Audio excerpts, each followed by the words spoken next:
Hello and welcome to Driving with Dan episode 9. In today's episode we've got the Grand Tour, which is episode 2.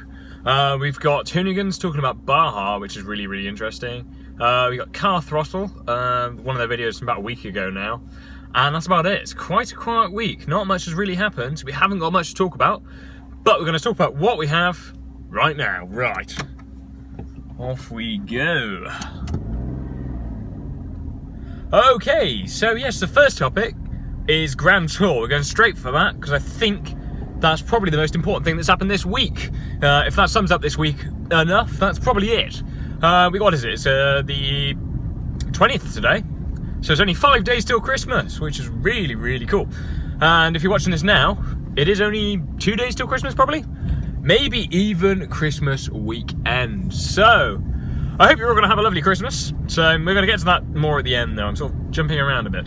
Anyway, so yeah, the first topic, Grand Tour. And this is, what is it, Clarkson Downs, what do they call it? Clarkson Downs Driving with Dan Grand Tour Review. And this is, yes, the most recent episode. Episode 2. So in this one, it was the Ford GT versus public transport, which is one of the classic races, like old Top Gear, and it was as good as old Top Gear, but slightly repetitive in my mind, I found. But it's how different can you make a race. So yeah, it was the Ford GT. They started off in New York in Central Park, which is quite a good location to start,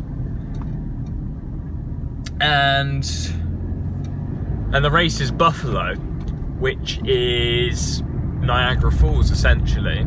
So they were racing to the Canadian border. Not the most direct route, but quite a nice scenic route. And it was, the public transport was a plane. So it was an airliner versus the new Ford GT. And I'm not going to tell you who won. I'm not going to spoil it for you. But it was a good race. So it was talking about fuel efficiency.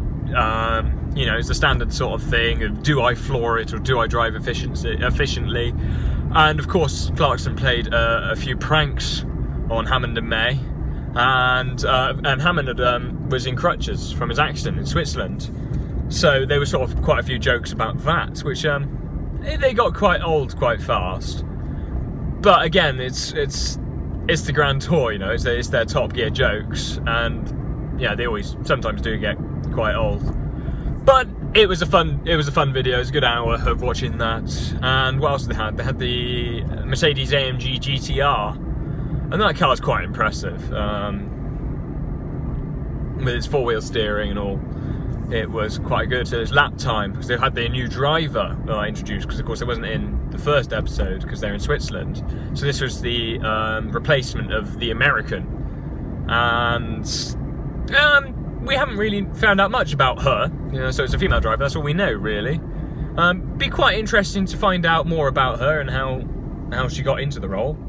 But they didn't really tell us anything, which is a bit of a shame, but I'm guessing that will come in a future episode. Yeah, that's about it for the Grand Tour. It was a fun episode that I enjoyed, but it got quite repetitive because it was the best part of 40 minutes driving on a motorway. Yes. So the next topic was Hoonigans, and this is a video from a few days ago. I don't know if you saw it, but there was 3 different videos. So the first one was a daily transmission, and it was looking into building a Baja bug. So it was a Volkswagen Beetle 1973, which they bought off eBay, and it was like the cheapest one in Los Angeles. It barely run. It was sketchy, to say the least. But they are sort of just doing a quick few changes that they would do within the 24 hours they had the car before they had to leave for Baja. So it was just a few simple and safe mods that they did, and then they drove it all the way from Los Angeles through to Baja in Mexico. So it was a really fun video, that one. But what the best ones were was the field trip. So this was them actually going on the drive then and showing why they went to Baja. So that was a really fun video to watch. Really enjoyed that. And then after that, so this is the third episode in the series, they had the Daily Transmission Tangents, sort of talking about the whole trip and why they like the Baja in Mexico. And it was just such a cool video to see. So they had Larry Chen was on there as well, and he was talking about the photography that he took, and oh my god, his photos are incredible. So he was lucky enough really to get into a helicopter, and he was taking pictures from the helicopter following the trophy trucks and the leading trucks of the Baja, and the sense of speed that comes across in this still photo is incredible, because he's up in the air but you can just see the dust and everything, and he's just hearing his story of photography at such an event was really, really cool to watch. So I recommend that if you have the time. So all three of those really, because the Baja bug, it was an orange Baja bug, it was just so cool, and it kind of made me want to get one. I know I can't afford it, but it was just something about it is just so simple, how in just a few, well, it's probably about half an hour or so, they did a full full drum to disc brake conversion. It was just really nice and simple. But the only thing that wasn't simple in it is the aftermarket wiring that someone had done. It was just a rat's nest of wires. They could just pull them out of nowhere. They just weren't connected to anything. So yeah, it didn't look fun to work on, but it did look like fun to drive. Ooh, a nice F-Type. Yeah, very nice. And actually, seeing that F-Type brings me back to the Grand Tour, because in episode 2 you can notice the toll that the Stones are having on their star in the F-Type, whatever it was called. What was it? Oh, I can't remember. It was Celebrity F-Off. That was it. The Celebrity F-Off section, which is where they have the Jaguar F-Type, and they're doing the laps around the Ebola-drome. But of course, it's got the gravel on it. I don't know if you've seen.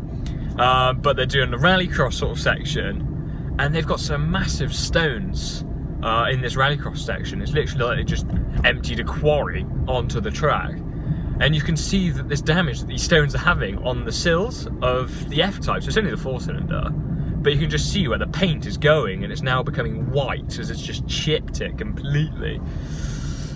Anyway, that was a bit of a divergent there after spotting the F-Type. Yeah, so if you have the time, I would recommend go checking out those Hoonigans videos. So there's 3 of those on their channel, and it was really, really interesting to watch, but fun as well. And you really felt like that you were there, because they just film everything they saw.